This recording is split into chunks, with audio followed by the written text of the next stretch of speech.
amal seen ay mbiram teg ko ci yoon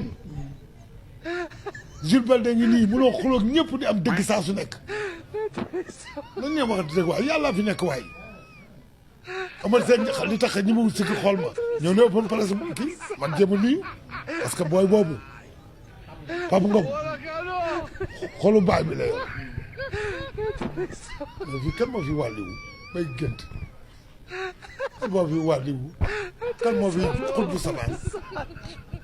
ah mun nga fay nekk mbër entraîné ñun dem équipe nationale bu fee nekk xul bu samaan si diggante bi ah waaye te munoo wàcce kaamil waaye yow waaye nañ ñu dimbali waaye yow ay gént naa lii di duul looy gént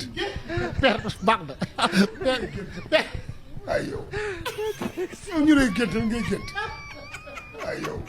per yi day gént de sëriñ si bari yow gént sax yow nga géntal sa bopp mais yow bëree ah di tëdd ak jigéen ah saa su nekk di xool ay fer di wax wàlliwu laa waaye dañuy salaamaaleykum